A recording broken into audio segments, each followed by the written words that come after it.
Kenya in the recent past had promising discovery of oil and gas. As this East African largest economy prepares for possible commercial production of the natural resource, it has become increasingly clear that there is a need for local experts in this sector.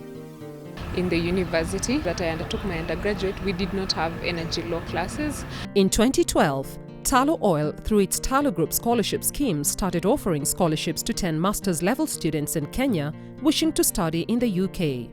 This is an initiative that is aimed at bridging the skills gap that currently exists, and it's also part of their initiative to give back to the community.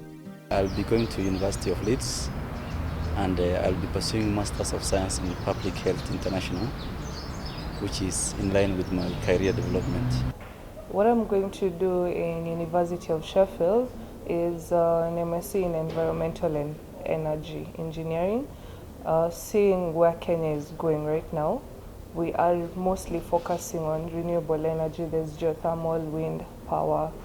So I foresee myself being an expert in that field. The Tullow Group Scholarship Scheme is in 9 African countries and 3 South American nations. These are Ghana, Uganda, Ethiopia, Kenya, Gabon, Côte d'Ivoire, Congo-Brazzaville, Mauritania, Ivory Coast, Uruguay, Guyana and Suriname. The students are enrolled in various leading UK universities to study different courses like public health, renewable energy, environmental studies and sustainability, among others that are essential in the oil and gas sector. It means a lot of things because one, I've realized so many people applied for it. And through the process that we've gone through, I would say this was not luck. This is something that I have really worked on. And I know that this is something that I would call mine because it was a thorough vetting process. I learned about Tullow through the newspaper. I was reading the newspaper in the morning just before you get to work, and I saw the advertisement. And being the typical Kenyan that I am, I thought, they advertise these things for PR. They already have pre-selected people. So I wasn't so enthusiastic about applying for it, but when I learned that it's the British Council which is undertaking the whole process, and people had kind words to say about them, about being independent and objective, I can say it was a fair process. Even if I lost, I would have lost to a fair fight. Every bit of the interview and the process, every time I would get a response from them, it would excite me. And when finally they confirmed it, I was so excited. When you are a beneficiary of the scholarship, it gives you that special feel because it was very few out.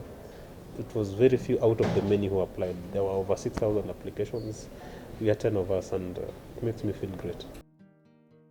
This annual scholarship program is designed to ensure there is sufficient local capacity to avoid outsourcing talent when required. Once I go there, I'll go for the skills. I know the skills are pertinent, and the experience that I gain from my education, I know are easily transferable, and I'll bring them back to my country of origin. I will be bringing back knowledge in terms of expertise in the current trends of renewable energy. And also other energy technologies, because there are modules to do with production and distribution of energy. We are below capacity, and the plans we have in terms of Vision 2030, we are still far behind where we are supposed to be. Coming from Turkana, which is the poorest community in Kenya, I really want to attain a level where I can help raise the standards, living standards of my community. I aspire to work in development planning. I've always thought that, especially in Africa, the distribution of resources is not equal in all the regions. And I believe that with a little bit of planning in the education system and in the health system, we can have a better distribution of all these resources. I will congratulate all the 10 beneficiaries who have made it on the second round into these fine universities out there. Kenya is watching, the world is watching. You've made it through a very competitive process.